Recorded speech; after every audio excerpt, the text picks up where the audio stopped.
নমস্কাৰ ছাত্ৰ ছাত্ৰীসকল, আজি আমি প্ৰিপজিশ্যনৰ বিষয়ে অলপ আলোচনা কৰিম। আগতে আমি যিখিনি বেছিক প্ৰিপজিশ্যন পাই আহিলোঁ, তাৰোপৰি কেতিয়াবা কি কৰে, গ্ৰুপ ভাৰ্বৰ লগত কিছুমান প্ৰিপজিশ্যন বহুৱাব দিয়ে।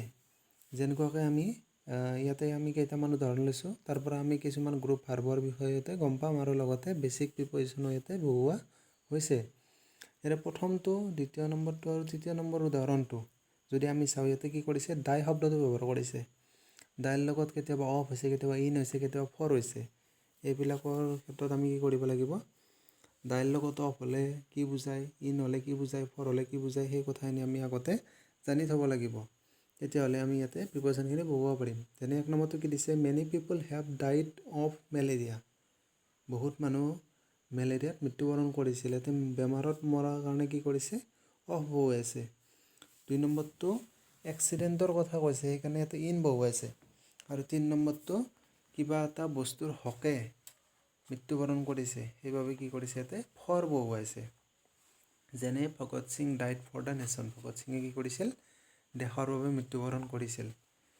তাৰপিছত 4 নম্বৰ কি দিছে, she writes with her left hand. তাইৰ বাওঁ হাতেৰে লিখে। এনেকুৱা ক্ষেত্ৰত উইথ বহুৱাবা। You should write your answer in ink. আৰু চিয়াহীৰ ক্ষেত্ৰত চিয়াহীৰ কথাটো ক'লে কি কৰিবা, ইন শব্দটো বহুৱাবা। She sent the letter by hand. তাই চিঠিখন কিহেৰে দিছিল, হাতেৰে দিছিল। ইয়াতে তোমাৰ যদি পোষ্ট অফিচো থাকে, তেতিয়াও কি কৰিবা, বাইয়ে বহুৱাবা। She sent the letter by post office, তেতিয়াও আমি কি কৰিম, বাই বহুৱাম। 7 নম্বৰটো কি দিছে, you should apply for the post. তুমি পোষ্টৰ বাবে এপ্লাই কৰিব লাগে। ইয়াতে বাবে শব্দটো যিহেতু আমি পাইছোঁ ইয়াতে, সেইকাৰণে কি কৰিছোঁ, ইয়াতে ফৰ বহুৱাইছোঁ।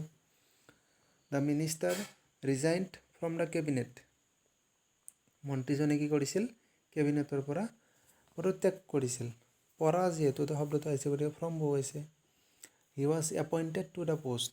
ইয়াতে এপইণ্টৰ লগত কি আহিছে, অট'মেটিকেলি টু আহিছে, যে তেওঁক চাকৰিটোত এপইণ্ট কৰা হৈছে বা নিযুক্তি দিয়া হৈছে। তাৰপিছত 10 নম্বৰটো কি দিছে, floor is made from wheat. আটা কিহেৰে বনোৱা হয় বুলি কৈছে, গমেৰে বনোৱা হয়। আৰু আটাখিনি আমি চালে গম নাপাওঁ যে গমেৰে বনাইছে নে চাউলৰ পৰা বনাইছে না অন্য কিবা সামগ্ৰীৰ পৰা বনাইছে। এনেকুৱা ক্ষেত্ৰত আমি কি কৰিম, ফ্ৰম বহুৱাম। আৰু যদি কিবা এটা বস্তু আমি চায়ে গম পাওঁ যে সেই বস্তুটো কিহেৰে বনাইছে, তেনে ক্ষেত্ৰত কিন্তু আমি কি কৰিম, অফ বহুৱাম। যেনেকুৱাকৈ 11 নম্বৰত কি দিছে, শ্বুজ আৰ মেড অফ লেডাৰ। জোতাবিলাক কিহেৰে বনোৱা হয়, চামৰাৰে বনোৱা হয়। জোতাযোৰ চালে আমি গম পাওঁ যে চামৰাৰ নে কাপোৰৰ। তেনেকুৱা ক্ষেত্ৰত আমি কি কৰিম, অফ বহুৱাম। 12 নম্বৰ কি দিছে, হি বট এ পেন ফৰ 5 rupees। ইয়াতে যিহেতু বস্তুটো, কলমটো কিবা এটা মূল্যৰ বিনিময়ত কিনা হৈছে, সেইকাৰণে কি কৰিছে, ফৰ বহুৱাইছে। মনত ৰাখিবা, এনেকুৱা ক্ষেত্ৰত কি কৰিবা, ফৰ বহুৱাবা। Rabi is between Jadu and Abdul. 13 number দিছে, ৰবিয়ে কাৰ মাজত আছে, যদু আৰু আব্দুলৰ মাজত আছে। দুইজনৰ মাজত আছে, সেইকাৰণে কি কৰিছে, বিটুইন বহুৱাইছে। যদি বহুকেইজনৰ মাজত থাকিলেহেঁতেন, তেতিয়াহ'লে কি বহুৱালেহেঁতেন, এমং শব্দটো বহুৱালেহেঁতেন। মনত ৰাখিবা। I shall meet you on Sunday. ইয়াতে 12ৰ আগত কি কৰিছে, অন বহুৱাইছে। 15 number, he goes for a walk in the morning or in the evening. অৰ্থাৎ মৰ্ণিং আৰু ইভিনিঙৰ ক্ষেত্ৰত কি কৰিব লাগে, ইন বহুৱাব লাগে। আনহাতে অন্য সময়ৰ ক্ষেত্ৰত কি কৰিম, আমি এট বহুৱাম। যেনে 16, 17, 18ত কি কৰিছে, এট বহুৱাইছে। He gets up at dawn. তেওঁ দোকমোকালিতে শুই উঠে। ছি কেম এট নুন। তাই দুপৰীয়া আহিছিল। ছি কেম এট 5:30 PM। তাই 5:30 বজাত আহিছিল। এনেকুৱা ক্ষেত্ৰত কি কৰিবা, ইয়াত বহুৱাবা অন্য সময়ৰ ক্ষেত্ৰত। 19 নম্বৰ কি দিছে, হি গ'জ স্কুল বাই বাছ। তেওঁ স্কুলত কিহেৰে যায়, বাছেৰে যায় বা বাইচাইকেলেৰে যায়। তেনেকুৱা ক্ষেত্ৰত কি কৰিবা, বাই বহুৱাবা। আনহাতে যদি তাই নিজা গাড়ীৰে যায়, নিজৰ ঘৰৰ গাড়ীৰে যায়, বা তাই নিজা নহ'ব পাৰে, মুঠতে তেওঁলোকৰ ঘৰৰ গাড়ীত যায়, তেতিয়া কি কৰিবা, ইন বহুৱাবা। She came in her own car. আনহাতে যদি তাই খোজকাঢ়ি যায়, তেনে ক্ষেত্ৰত কি কৰিবা, অন বহুৱাবা। মনত ৰাখিবা এইকেইটা। 22 নম্বৰ কি দিছে, the child was afraid of policemen. এফ্ৰেইডৰ লগত এতে লগে লগে কি আহিছে অফ আহিছে তাৰপিছত দিছে 23 number don't be angry with me এইটো এটা গ্ৰুপ ভাৰ্বৰে বাক্য এটা যে মোক খং নকৰিবা এতে কোনো নিয়ম খাতা নাই এইটো গ্ৰুপ ভাৰ্বৰ লগতে আহিছে I can not agree to your plan মই তোমাৰ প্লেনত তোমাৰ যিটো মানে প্লেন কৰিছা তাত মই কি নহয় সন্মতি নহয় বা সন্মত নহয় এনেকুৱা ক্ষেত্ৰত কি কৰিবা টু বহাবা নেক্সটটো একে do you agree to my proposal মই যে এটা কিবা প্ৰস্তাৱ আগবঢ়াইছোঁ তাতে তুমি এগ্ৰি হয়নে অৰ্থাৎ তুমি সমৰ্থন জনোৱানে তেনেকুৱা ক্ষেত্ৰতো কি কৰিবা টু বহাবা এগ্ৰিৰ লগত সাধাৰণতে টু হয় বা এগ্ৰিৰ লগত বেলেগো হ'ব পাৰে সেইটো গ্ৰুপ ভাৰ্বৰ আমি চাব লাগিব যে যদি আমি কিবা এটা কোনো এজন ব্যক্তিৰ সৈতে আমি এই শব্দটো ব্যৱহাৰ কৰিব লাগে তেতিয়া আমি কি কৰিম উইথ বহুৱাম যেনে চাবা মই এটা উদাহৰণ কৈছোঁ আই কেন নট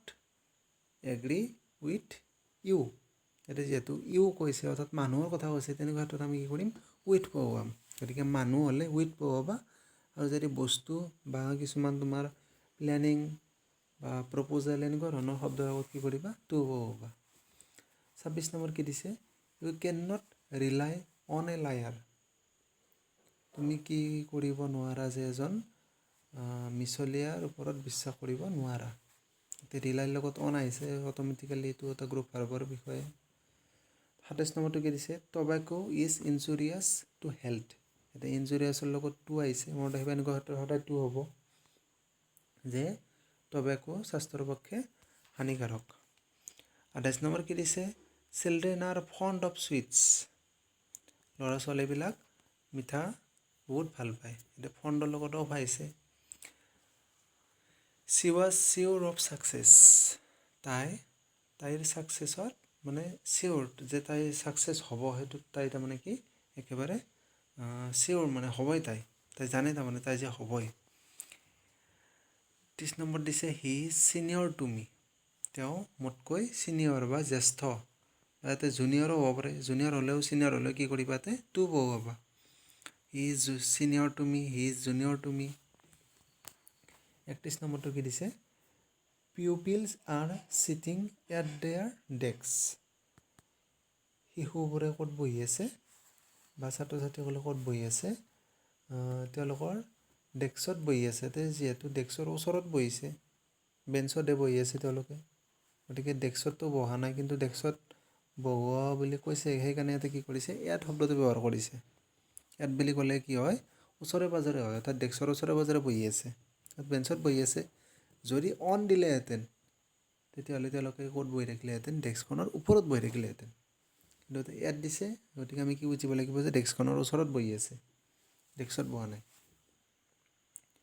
32 নম্বৰ কি দিছে please send a reply to my letter ৰিপ্লাইৰ লগত অট'মেটিকেলি টু আহিছে ইয়াতে গ্ৰুপ ভাৰ্বৰ মতে অৰ্থাৎ ৰিপ্লাইৰ লগত সাধাৰণতে টু আহে মনত ৰাখিবা 33 নম্বৰ উদাহৰণটো দিছে I shall look into the complaint মই এই কমপ্লেইনটোৰ ওপৰত অৰ্থাৎ যিটো তুমি কমপ্লেইন এটা দিছা সেই কমপ্লেইনটোৰ ওপৰত মই কি কৰিম লুক ইনটু বুলি কওঁতে ইয়াতে চোৱা বুজা নাই লুক ইনটু বুলি কওঁতে কি বুজাইছে যে মানে বস্তুটোৰ ওপৰত কমপ্লেইনটোৰ ওপৰত তেওঁ কি কৰিব ইনভেষ্টিগেশ্যন কৰিব বা তদন্ত কৰিব তেনেকুৱা ক্ষেত্ৰত কি কৰিছে সেইবাবে ইয়াতে কি কৰিছে লুক ইনটু বহুৱাইছে 36 নম্বৰটো কি দিছে the principal presided over the meeting প্ৰিন্সিপালগৰাকীয়ে কি কৰিছিল মিটিংখনত সভাপতিত্ব কৰিছিল গতিকে প্ৰিজাইডৰ লগত কি হয় সদায় অভাৰ হয় মনত ৰাখিবা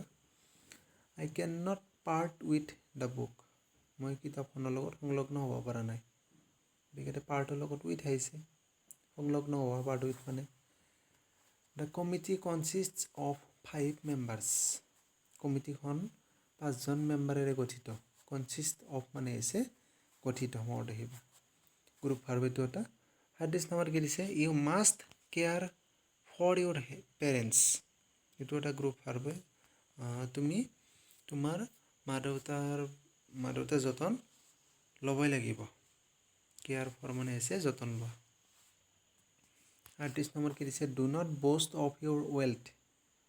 তোমাৰ সম্পত্তি বা সম্পদৰ ওপৰত কি নকৰিবা, অহংকাৰ নকৰিবা। এতিয়া বষ্টৰ লগত সদায় কি হয়, অফ হয়। বষ্ট অফ মানে হৈছে অহংকাৰ কৰা। The man lives by begging. মানুহজনে কেনেকুৱাকৈ চলে, লিভছ বাই মানে ইয়াতে চলে বুজাইছে, অৰ্থাৎ তেওঁ কেনেকৈ জীৱন নিৰ্বাহ কৰে। বাই বেগিং অৰ্থাৎ তেওঁ ভিক্ষা খুজি কি কৰে, জীৱন নিৰ্বাহ কৰে। ইয়াতে লিভছ বাই মানে কি বুজাইছে, জীৱন নিৰ্বাহ কৰা বুজাইছে। এনে লিভ বুলি ক'লে আমি বুজোঁ জীয়াই থকা, কিন্তু তেওঁ জীয়াই থকা বুজা নাই। ইয়াতে কি কৰিছে, জীৱন নিৰ্বাহ কৰাৰ কথা বুজাইছে। তাৰপিছত 40 নম্বৰ কি দিছে, হি অফেন ছাফাৰ্ছ ফ্ৰম ইলনেছ। তেওঁ প্ৰায়ে কি কৰে, যে বেমাৰত ভোগে। ছাফাৰ লগত ফ্ৰম আহে, মনত ৰাখিবা, ভোগা। ছাফাৰ ফ্ৰম মানে হৈছে ভোগা। Are you confident of your success. কনফিডেণ্টৰ লগত অফ হয়। তুমি তোমাৰ ছাকচেছৰ ওপৰত কনফিডেণ্ট নে?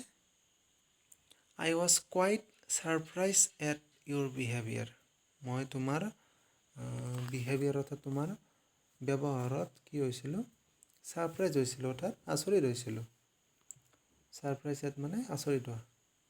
বিহেভিয়াৰৰ ক্ষেত্ৰত কি হয়, বা অন্য কিবা বস্তুৰ ক্ষেত্ৰত এড হয়। আৰু যদি মানুহৰ ক্ষেত্ৰত বুজায় তেতিয়াহ'লে কি হ'ব, উইথ হ'ব।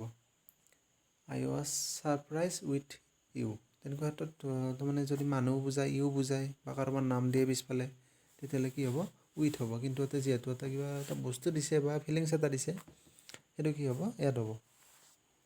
43 নম্বৰ কি দিছে, I have no' sympathy for such a man. মোৰ তেনেকুৱা মানুহৰ প্ৰতি কোনো কি নাই, চিম্পেথি নাই, অৰ্থাৎ মানে মোৰ সহানুভূতি নাই। চিম্পেথিৰ লগত কি আহে, ফৰ আহে সাধাৰণতে। আৰু এটা ফৰ মানে তোমাৰ বাবেও বুজাইছে, তেনেকুৱা মানুহৰ বাবে মোৰ প্ৰতি কি নাই, তেনেকুৱা মানুহৰ প্ৰতি বুজাইছে। প্ৰতি মোৰ কোনো কি নাই, চিম্পেথি নাই বা সহানুভূতি নাই। 40 নম্বৰ, আই ৱান্ট হিম এগেইনষ্ট ড্ৰাইভিং ছ' ফাষ্ট। এগেইনষ্ট মানে আমি জানো যে বিৰুদ্ধে, গতিকে এইটো বিৰুদ্ধে কিয় হৈছে, কাৰণ মই তেওঁক জোৰে গাড়ী চলোৱাৰ বিৰুদ্ধে তেওঁক কি কৰিছিলোঁ, সাৱধান কৰিছিলোঁ। সেইকাৰণে কি কৰিছে, এগেইনষ্ট শব্দটো ব্যৱহাৰ কৰিছে। 39 number, always beware of false friends. সদায় কি হ'বা, মিছলীয়া বন্ধুৰ প্ৰতি মানে সজাগ হ'বা। বিৱেৰ অফ মানে হৈছে সজাগ হোৱা। 46 নম্বৰ, এ গ্ৰিডি মেন হেংকাৰ্ছ আফটাৰ মানি। এজন লোভীয়া মানুহে সদায় কি কৰে, পইচাৰ পিছে পিছে দৌৰে। হেংকাৰ্ছৰ লগত আফটাৰ আহিছে, আৰু যিহেতু পইচাৰ পিছত বুলি কৈছে, সেইকাৰণে কি কৰিছে, এতিয়া আফটাৰ শব্দটো অট'মেটিকেলি আহি গৈছে। 47, the tiger lives on flesh. বাঘে মঙহৰ ওপৰত জীয়াই থাকে। মঙহৰ ওপৰত জীয়াই থাকিব পাৰে নেকি তেওঁলোকে, তাতে ঘুমাই কিনেতো থাকিব নোৱাৰে। কিন্তু ইয়াতে কি বুজাইছে, তাৰমানে মঙহ খায়ে তেওঁলোকে জীয়াই থাকে, সেইকাৰণে ইয়াতে লিভছ অন বুজাইছে। যেনেকুৱাকৈ আমি বেলেগ এটা বাক্য ক'ব পাৰোঁ, the cows lives on grass. অৰ্থাৎ গৰুবিলাকে কিহত জীয়াই থাকে, ঘাঁহত জীয়াই থাকে। ঘাঁহৰ ওপৰত জীয়াই থকাটো বুজোৱা নাই, তেওঁলোকে ঘাঁহ খাই জীয়াই থাকে, তেনেকুৱা বুজাইছে। তাৰপিছতে কি দিছে, 48, I have no' aptitude for music. মোৰ মিউজিকৰ প্ৰতি কি নাই, কোনো এপ্টিটিউড নাই, অৰ্থাৎ মানে ইণ্টাৰেষ্ট নাই। কিবা এটা বস্তুৰ ক্ষেত্ৰত মানে বা কোনো এটা বিষয়ৰ ক্ষেত্ৰত আমি কি কৰিব লাগিব, এনেকুৱা ধৰণৰ বাক্যত ফৰ হ'ব লাগিব। কিন্তু যদি আমি কিবা এটা ছাবজেক্টৰ কথা কওঁ, যেনে মেথামেটিক্স, জেনেৰেল ছায়েন্স, ইংলিছ বা ছ'চিয়েল ছায়েন্স, তেনেকুৱা শব্দৰ আগত সাধাৰণতে ইন বহে, মনত ৰাখিবা। যেনে মই এটা উদাহৰণ দিছোঁ, ইয়াতে কৈ দিছোঁ একেলগে, হি পাছড ইন মেথামেটিক্স। তেওঁ গণিতত কি হৈছিল, পাছ হৈছিল। গতিকে তেনেকুৱা ক্ষেত্ৰত তোমালোকে কি কৰিবা, ইন বহুৱাবা, মনত ৰাখিবা এইটো। 49 কি দিছে, he comes of a noble family. তেওঁ এটা আদৰ্শ ফেমিলিৰ পৰা আহিছে। আদৰ্শ ফেমিলিৰ পৰা মানে ইয়াতে তেনেকুৱা বুজাইছে যে তেওঁ এজন আদৰ্শ পৰিয়ালৰ ল'ৰা, তেনেকুৱা বুজাইছে ইয়াতে। 50 নম্বৰ কি দিছে, হোৱাট ইজ দ্য টাইম বাই ইউৰ ৱাটছ। তোমাৰ ঘড়ীত কেইটা বাজিছে। এনেকুৱা বাক্যটো আমি কি কৰিম, সাধাৰণতে বাই বহুৱাম। ইয়াতে মনত ৰাখিবা এইকেইটা যিকেইটা উদাহৰণ আলোচনা কৰিলোঁ ইয়াতে কেইটামানতে তোমাৰ কিছুমান নিয়ম যিবিলাক বেছিক নিয়ম আছিলে এইবিলাক খাটিছে, কিন্তু বাকীবিলাকৰ ক্ষেত্ৰত কোনো ধৰণৰ নিয়ম খাটা নাই। ইয়াতে তোমাৰ কি হৈছে গ্ৰুপ ভাৰ্বৰ লগত কিছুমান প্ৰিপজিশ্যন অট'মেটিকেলি আহি গৈছে। আৰু আমি দেখা পাইছোঁ ইয়াতে যে একেটা ভাৰ্বৰ লগতে বেলেগ বেলেগ প্ৰিপজিশ্যন বহুৱাই কি কৰিব পাৰি, সেই ভাৰ্বটোৰ অৰ্থবিলাক পৰিৱৰ্তন কৰিব পাৰি। যেনে আমি লোক শব্দটোৰ লগতে আমি বিভিন্ন ধৰণৰ প্ৰিপজিশ্যন বহুৱাই সেই লোক শব্দটোৰ মানে যিটো অৰ্থ সেইটো পৰিৱৰ্তন কৰিব পাৰোঁ। যেনে তোমালোকে পাইছাই লুক এট মানে হৈছে তোমাৰ চোৱা, লুক ফৰ মানে হৈছে বিচৰা, আৰু লুক আফটাৰ মানে হৈছে চোৱা চিতা কৰা। গতিকে এইবিলাক তোমাৰ গ্ৰুপ ভাৰ্ব অলপ চাই থবা। আৰু আমি যিকেইটা আজি আলোচনা কৰিলোঁ এইকেইটা প্ৰায় তোমাৰ HSLC এক্সামিনেশ্যনতো আহি থাকে। আৰু অষ্টম শ্ৰেণীৰ পৰাই দশম শ্ৰেণীলৈকে আমাৰ যিবিলাক পৰীক্ষা হয় নিকেতনতে সেইবিলাকতো এই প্ৰশ্নবিলাক অহাটো দেখা যায়। এইকেইটা চাই থবা, বহুত বেছি গুৰুত্বপূৰ্ণ। আজিলৈ এইখিনি, ধন্যবাদ।